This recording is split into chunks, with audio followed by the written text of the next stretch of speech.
แม่พี่น้องป้องปายเบิดสุคนเนาะมื้อนี้ก็มาพ้อกับเป่าภูมิ Official คือเก่าเนาะพี่น้องเนาะสำหรับมื้อนี้เนาะบ่าวภูมิก็สิมาตามแนวทางเนาะสำหรับฮานอย VIP เนาะเพราะว่าหยังมื้อนี้บ่าวภูมิบ่ได้ให้ตัวเด่นเนาะพี่น้องเนาะบ่าวภูมิให้แค่ชุดวินเนาะมาเบิ่งผลมันออกนำกันเนาะ634กับ74พี่น้อง4664โอ้ยพี่น้องเอ้ย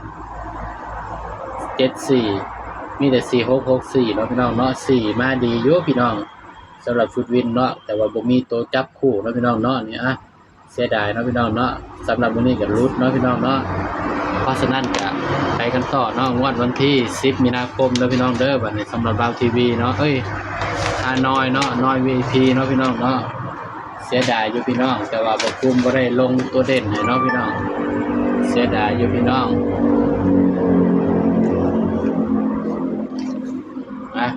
ก็มาเบิ่งน้ำกันเนาะบัดนี้สำหรับงวดวันที่10เด้อพี่น้องเด้อ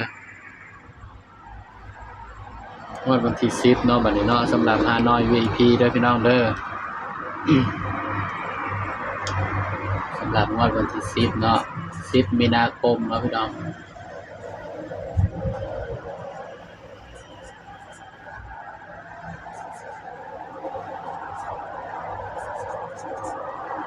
8เนาะสำหรับน้อย VIP เด้อพี่น้องเด้อนี่คือน้อย VIP มื้อนี้เนาะบ่คุมบ่ได้ให้ตัวเด่นเนาะพี่น้องเนาะบ่คุมให้แต่เป็นชุดวินเนาะนี่บ่คุมให้แต่ชุดวินเนาะพี่น้องเนาะก็เสียดายอยู่พี่น้องที่บ่คุมบ่ได้ให้ตัวเด่นเนาะพี่น้องเนาะมันออกหยัง74เนาะข้างล่าง74ข้างล่าง74ข้างบนเนาะ634สำหรับเด่นตัวอื่นแล้วพี่น้องเด้อน้อย VP เนาะเด่นตัวอื่นก็บนล่างคือเก่าเด้อพี่น้องเด้อสำหรับตัวเด่นเนาะเด่น VP ตัวอื่นเด้อพี่น้องสำหรับเด่นเนาะ634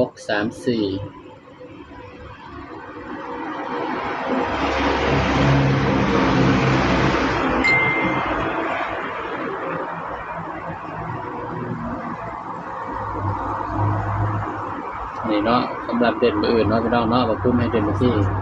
7กับ9เด้อพี่น้องเด้อเนาะสำหรับ VP เนาะเด่น7กับ9เนาะพี่น้องเนาะนี่เด่นสำหรับตัวเด่นเนาะมาคุ้มให้เด่นไปที่9เนาะนี่ให้เด่นไปที่9รอง7เนาะสำหรับ VIP ตัวอื่นเนาะพี่น้องเนาะนี่กลับมาจับคู่เนาะคู่ลงเบิ่งเนาะพี่น้องเนาะสำหรับจับคู่เนาะมาคุ้มก็สิมาจับใส่กับชุดวินเนาะ634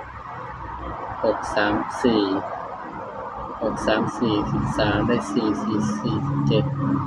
0กลับมาจับนำกันพี่น้องบัดนี้มาจับใส่กับชุดวินเนาะ70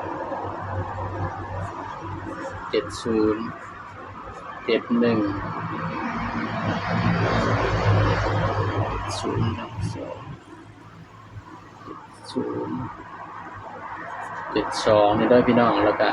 กันเบิ้ลไว้ที่77เนาะ9บัดนี้90 91 92 97เนาะพี่น้องเนาะอย่ามันมาคู่กันเนาะสำหรับเด่นอื่นมาพุ่มให้เด่นไปที่9เด้อพี่น้อง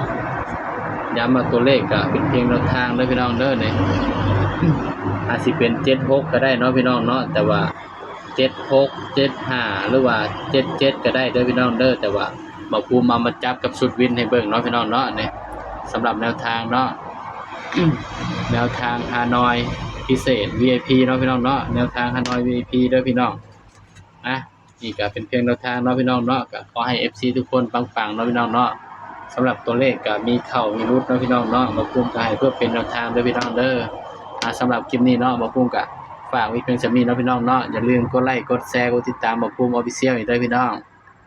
สบายดีครับ